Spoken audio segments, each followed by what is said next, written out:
एहसास।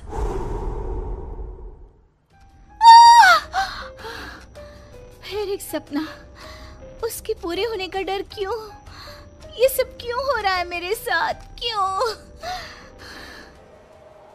प्रीति और उसके सपने, अनकहे अनजाने, कुछ राज समेटे हुए। ये कहानी शुरू होती है बंगाल के एक छोटे से शहर वीरानगंज से, जहाँ प्रीति अपने परिवार के साथ रहती थी। उसे बचपन से ही अजीबोगरीब एहसास हुआ करते थे, जिसके होने की वजह से वो आज तक अनजान थी। क्या हुआ बेटा, तू चीखी क्यों? बड़ी माँ, सपने में एक काले कपड़े पहना आदमी हाथ में खंजर लिए मेरे पीछे भाग रहा था। मैं चीखती हुई भाग रही थी और तभी मेरी नींद टूट गई। वो काले कपड़े वाला आदमी कौन होगा बड़ी माँ? ये सब कुछ नहीं होता बेटा, बस एक सपना था। वो इंसान है हम, तो सपने तो आएंगे ही ना।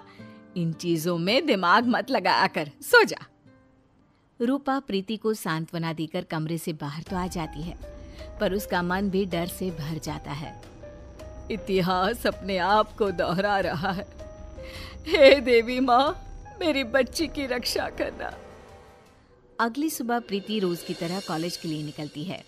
रास्ते में उसकी नजर हूबहू वैसे ही आदमी पर पड़ती है जिसे उसने सपने में देखा था। उसका चेहरा बिल्कुल काला और आंखें लाल थी।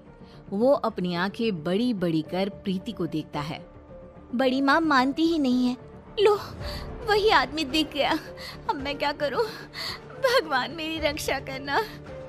प्रीति जैसे ही ये बात कहकर पीछे मुड़ती है, वो आदमी अचानक ही गायब हो जाता है। मेरा हाथ, बहुत जलन हो रही है। प्रीति क्या देखती है कि उसके हाथ में हर तरफ नोचने के निशान थे। ये अचानक मेरे हाथों पर खरोच के निशान कैसे आ रहे हैं? लग रहा है किसी ने बेरहमी से नोचा है। बहुत दर्द हो रहा है। कॉलेज पहुंचते ही कोई क्रीम लगाती हूँ। प्रीति जैसे ही कॉलेज पहुंचती है, उसके शरीर के निशान देखकर उसके फ्रेंड्स चौंक जाते हैं। प्रिया कहती है, ये ऐसे खरोच के निशान, लग रहा है किसी जानवर ने नोचा हो। ये कैसे हुआ प्रीति? पता नहीं यार, अचानक ही। ऐसी खरोंचें तो अक्सर किसी बुरे सांप के छूने से आ जाती हैं प्रीति। क्या यार, तू भी इसे डरा रहा है? अरे लग गई होगी कोई चोट। कोई चोट नहीं लगी मुझे। शिवम सही कह रहा है। मुझे रास्ते में एक अनजान शख्स दिखाई दिया और उसे मैंने सपने में भी देखा था। फिर अचानक ही वो कहीं गायब हो गया और मेरे शरीर पर ऐसे निशान आ गए। तुम्हारी बुआ के साथ भी कुछ ऐसा ही हुआ था ना? हाँ, पर मैं नहीं जानती ठीक ठीक कि क्या हुआ था। बट शायद मेरी ही उम्र की रही होंगी। मेरी तरह वो भी घटनाओं के होने से पहले उनको महसूस कर लिया करती थी। फिर एक दिन उन्होंने कुछ देखा और फिर वो कभी उठी ही नहीं। बस इतना ही जानती हूँ मैं। तुम लोग ये सब क्या लेकर बैठ गए? प्रीति को दवा लगा दो पहले, और चलो हम लोग कॉलेज के बाद कहीं घूमने जाते हैं, मजा आएगा। प्रीति का मूड ठीक करने के लिए कॉलेज के बाद सभी घूमने निकल पड़ते हैं। सड़क दोनों तरफ से पेड़ों से घिरी हुई, एक ऐसा सफर जो सबका मन मोह ले। रास्ते में प्रीति की नजर एक हवेली पर पड़ती है। चलो ना, यहीं चलते हैं, खंडर सा भी है, मजा आएगा। पुरानी चीजें देखी नहीं कि प्रीति का मूड चंगा हो ही जाता है। अच्छा है, चलो वहीं चलते हैं। तीनों गाड़ी से उतरकर उस हवेली में जाते हैं। 1912। 1912? ये क्या है? पता नहीं, दिमाग में ये नंबर आया। छोड़ो, मैं तो कुछ भी कहते रहती हूँ। अंदर चले। तीनों उस पुरानी हवेली के अंदर जाते हैं। प्रीति जैसे ही हवेली की दहलीज पर कदम रखती है, अचानक आंधी तूफान सा माहौल हो जाता है और तेज ठंडी हवा बहने लगती है। प्रीति के शरीर के खरोच के निशान वापस से हरे हो जाते हैं। ये निशान बहुत जल रहे हैं। मौसम के बदलते हुए रुख को देखकर सभी फौरन अंदर हवेली में चले जाते हैं। अंदर तीनों इधर उधर घूमने लग जाते हैं। तभी प्रिया के हाथ एक नेम प्लेट लगती है जिस पर 1912 ही लिखा हुआ था। प्रीति देख, इस नेम प्लेट पर क्या लिखा हुआ है? कर्णिका पैलेस 1912। तेरी बुआ का नाम भी तो कर्णिका ही था ना? हाँ, मतलब कि ये घर मेरा भी है, पर सबने आज तक ये छुपाया क्यों? तभी प्रीति ऊपर देखती है जहाँ उसे गैलरी में वही काला साया दिखाई देता है जो प्रीति को देखकर मुस्कुराता है। देखो फ्रेंड्स, वही काला साया है ऊपर। सभी ऊपर देखते हैं पर ऊपर कोई नहीं होता। कहाँ गया? अभी तो यही था।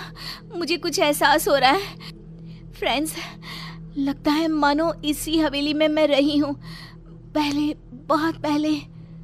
तभी अपनी आंखों के सामने प्रीति को कुछ चीज दिखाई देनी शुरू होती है। वो देखती है कि उसकी बुआ उसी अनजान आदमी के साथ कोई तंत्र साधना कर रही है। तुमने जो कहा मैंने किया ना, अब तो मुझे जाने दो ना। नहीं कर्णिका, अब तुम पूरी तरह से मेरी हो। ये कहते ही वो आदमी कर्णिका को छूता है और कर्णिका का शरीर पूरी तरह काला पड़ जाता है और वो मर जाती है और वापस से प्रीति को सब कुछ पहले की तरह नॉर्मल दिखने लग जाता है। ये सब क्या है? बुआ जी क्यों उस आदमी के साथ थी? कौन है वो? तभी शिवम और प्रिया के सामने भी वो अनजान आदमी आ जाता है। कैसी हो कर्णिका?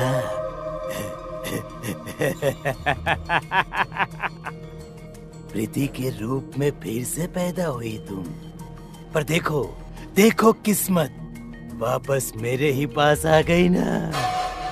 मैं कर्णिका? तुम्हारी बुआ कर्णिका।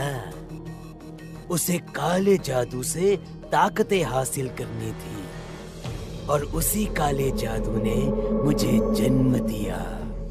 उसकी ताकत की लालच उसे ही खा गई और वो दोबारा तुम्हारे रूप में पैदा हुई।